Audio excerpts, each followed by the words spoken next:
السلام علیکم ورحمۃ اللہ وبرکاتہ۔ بسم اللہ والصلاۃ والسلام علی رسول اللہ۔ سوال بلکہ اعتراض آ گیا کہ جب شیطان ہر جگہ حاضر و ناظر ہے تو نبی علیہ الصلوۃ والسلام حاضر و ناظر کیوں نہیں؟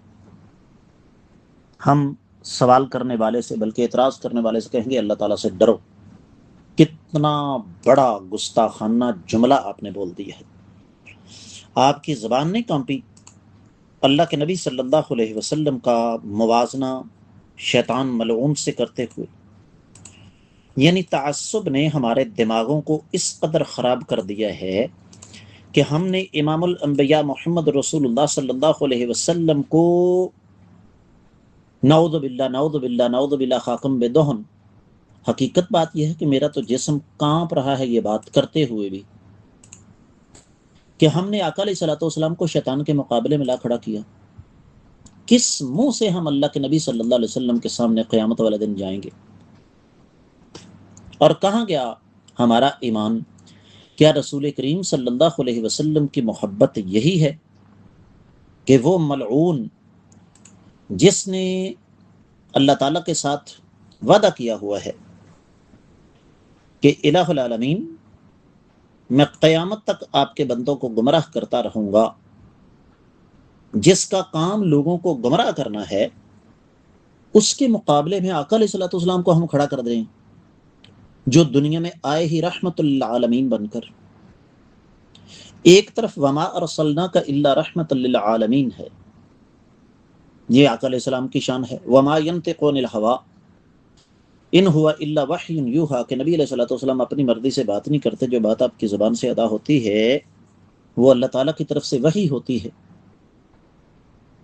ایک طرف لقد کان لکم فی رسول اللہ اسوۃ حسنہ ہے کہ تمہارے لیے آقا علیہ الصلوۃ والسلام کی زندگی میں بہترین نمونہ ہے۔ اسی ہستی کے بارے میں قرآن یہ کہے وما آتاکم الرسول فخذوہ وما نہاکم عنہ فانتہوا، رسول صلی اللہ علیہ وسلم تمہیں جو کچھ دیں وہ لے لو، جس سے منع کریں اس سے رک جاؤ۔ اس کے علاوہ قرآن کی بے شمار آیات مبارکات نبی علیہ السلام کی شان میں، اور آپ نے اپنے تعصب اور غلط عقیدے کو ثابت کرنے کے لیے اس ہستی کو اٹھا کر کائنات کے امام صلی اللہ علیہ وسلم کے مقابلے میں کھڑا کر دیا۔ کس قدر ظلم کی انتہا ہے، اور کس قدر یہ تعصب اور ضد کا آخری درجہ ہے۔ وہ شیطان جس کے بارے میں اللہ نے فرمایا فخرج انک رجیم، دفع ہو جاؤ تم مردود ہو، اسے نبی علیہ السلام کے مقابلے میں ہم کھڑا کر رہے ہیں۔ میں تو سمجھتا ہوں کہ اپنے ایمان کی تجدید کرنی چاہیے۔ شیطان ہر جگہ حاضر و ناظر ہے، اس لیے کہ اس کو مہلت دی ہے رب کائنات نے، اور جہاں تک کائنات کے امام صلی اللہ علیہ وسلم کا تعلق ہے، ان کے بارے میں تو اپنے غلط عقیدوں کو ثابت کرنے کے لیے بعض بد نصیبوں نے یہاں تک لکھ دیا کہ انسان جب اپنی بیوی کے ساتھ مخصوص حالت میں ہوتا ہے تو اس وقت بھی آقا علیہ الصلوۃ والسلام حاضر و ناظر ہوتے ہیں۔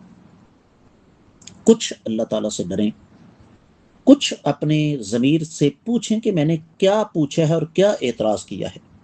باقی اس کا ٹیکنیکل جواب یہ ہے کہ نبی علیہ الصلوۃ والسلام اگر ہر جگہ حاضر ناظر ہوں تو پھر معراج کی بھی نفی ہو جاتی ہے، ہجرت کی بھی نفی ہو جاتی ہے، فتح مکہ کی بھی نفی ہو جاتی ہے، کیونکہ نبی علیہ السلام تو وہاں پر ہر جگہ پہلے ہی سے موجود تھے، آپ کو جانے کی ضرورت ہی نہیں تھی۔ لیکن آپ مانیں کہ جب مکہ میں تھے، مدینہ میں نہیں تھے، زمین پر تھے تو آسمان پر تھے، معراج پر تھے تو زمین پر نہیں تھے۔ امید ہے کہ انشاءاللہ آپ کو سمجھ آ گئی ہوگی۔